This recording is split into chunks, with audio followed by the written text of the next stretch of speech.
अगर आप मूतने जाते हो, पेशाब करने, सॉरी माय बैड वर्ड, तो अगर आप सीधे हाथ से अपने मतलब उसको पकड़ लें ठुल्ले को, तो इसमें कोई दिक्कत वाली बात है? सीधा हाथ, राइट हैंड। कोई दिक्कत नहीं है मेरे हिसाब से। चलो भाई देखो अब मैं क्या करता हूँ। तो हुजूर फरमा रहे हैं कि the messenger of Allah said when anyone upon you entered अल खलासा the toilet let him not touch his penis with his right hand. तो अपने पेनिस को, अपने ठुल्ले को, अपने अजवाए तनासुल को सीधे हाथ से, दाहिने हाथ से, राइट हैंड से टच मत करो।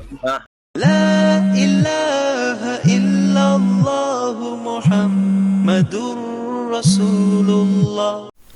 सुनन नसई की ये वो हदीस पाक है जो उसने पेश की। आइए हम इसका अरबी मतन देख लेते हैं। मैं हर वीडियो में आप हजरात के सामने ओरिजिनल किताब से हदीस पाक को इसलिए पेश करता हूँ ताकि बात वाज़े और क्लियर हो जाए। अक्सर ये होता है कि ये लोग अंग्रेज़ी ज़बान में अक्सर हदीस को पेश करते हैं और कभी कभी अरबी में भी पेश करते हैं, लेकिन ये लोग जब भी पेश करते हैं तो उसके अंदर कभी उसका गलत तर्जुमा बयान करते हैं और कभी मफ़हूम को गलत तरीके से लोगों के सामने बयान करते हैं। इसलिए मैं आप हजरात के सामने ओरिजिनल किताब खोलकर हमेशा हदीस पाक को पढ़कर सुनाता हूँ और उसके बाद उसकी रिवायत और दिरायत के एतबार से बहस करता हूँ ताकि बात वाज़े और क्लियर हो जाए, फिर उसके बाद बात को आगे बढ़ाया जाए। यहाँ पर देखिए, क़ाल रसूलुल्लाह सल्लल्लाहु अलैहि वसल्लम इज़ा दख़ल अहदुकुमुल ख़लाअ फ़ला यमस्स ज़करहु बियमीनिही। रसूल करीम सल्लल्लाहु अलैहि वसल्लम ने इरशाद फरमाया, जब तुम में से कोई भी बैतुल खला में दाखिल हो तो अपने अज़्व तनासुल को अपने दाहिने हाथ से ना छुए। यहाँ पर छूने से भी रसूल करीम सल्लल्लाहु अलैहि वसल्लम ने मना फरमाया। एक और हदीस पाक इसी सिलसिले में, हदीस नंबर 24 देखिए, अन्ना रसूलुल्लाह सल्लल्लाहु अलैहि वसल्लम क़ाल इज़ा बाला अहदुकुम फला यअख़ुज़ ज़करहु बियमीनिही, कि जब तुम में से कोई पेशाब करे तो अपने दाहिने हाथ से अपने अज़्व तनासुल को ना पकड़े। यहाँ पर पकड़ने का जिक्र है।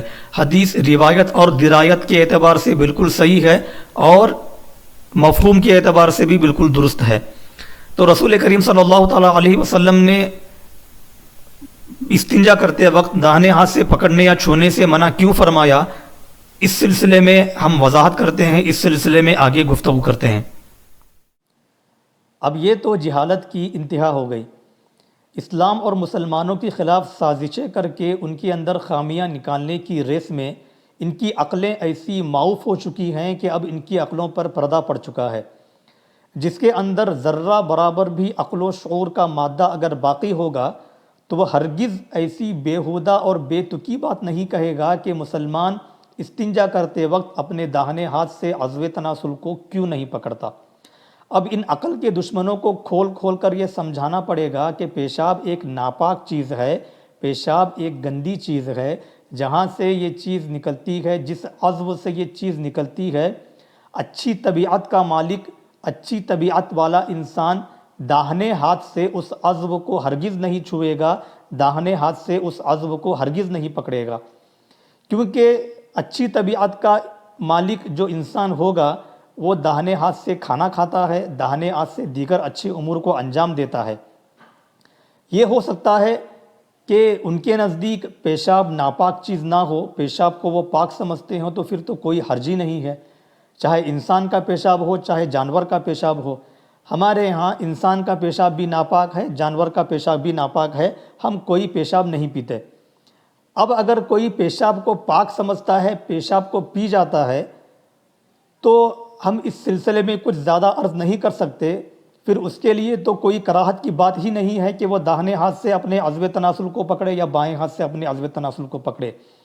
इनके मुताबिक होना तो ये चाहिए था कि पाखाना करने के बाद मक़ाद को भी ये लोग दाहिने हाथ से ही धोएं, और अगर कोई दाहिने हाथ से मक़ाद को नहीं धोता है तो इस पर ये एतराज़ उठाएं कि भाई तुम दाहिने हाथ से अपने मक़ाद को क्यों नहीं धोते। मुसलमानों को उनको तो चाहिए कि दाहिने हाथ से अपने मक़ाद को धोएं। इनके मुताबिक यही होना चाहिए।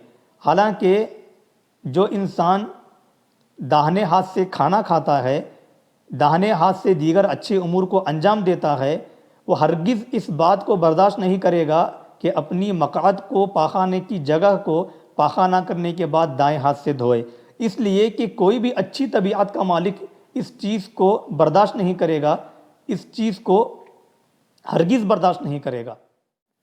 لیکن اگر کوئی مکروہ انسان ہوگا، کوئی گندی طبیعت کا مالک ہوگا، تو وہ داہنے ہاتھ سے اپنے مقعد کو، اپنے پاخانے کی جگہ کو دھو لے گا اور اسی داہنے ہاتھ سے کھانا بھی کھا لے گا۔ اسے اس بات سے بالکل فرق نہیں پڑتا کہ وہ کس ہاتھ سے کھا رہا ہے، کس ہاتھ سے دھو رہا ہے۔ ہوتا یہ ہے دراصل کہ کسی انسان کی طبیعت میں 3 چیزوں کا اثر ہوتا ہے۔ ایک تو اس کے ماحول کا اثر ہوتا ہے، دوسرا اس کے کلچر کا اثر ہوتا ہے، تیسرا اس کے مذہب کا اثر ہوتا ہے۔ یہ تینوں چیزیں اگر اچھی ہوں گی تو اس پر اچھا اثر ہوگا اور وہ انسان بھی اچھی طبیعت کا مالک بن جائے گا۔ اگر یہ تینوں چیزیں بری ہوں گی تو وہ انسان بھی بری طبیعت کا مالک بن جائے گا۔ ناظرین، آپ سمجھدار ہیں، میں اس سے زیادہ اس سلسلے میں کچھ گفتگو نہیں کرنا چاہتا۔ میں اس چیز کو آپ حضرات پر چھوڑ دیتا ہوں، آپ ہی فیصلہ کیجئے کہ اس کے اندر اچھائی کیا ہے اور اس کے اندر برائی کیا ہے۔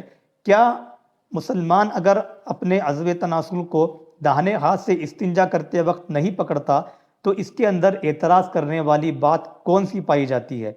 میں اس سے زیادہ آپ حضرات کے سامنے کچھ عرض نہیں کروں گا۔ اجازت دیجیے۔ السلام علیکم ورحمۃ اللہ وبرکاتہ۔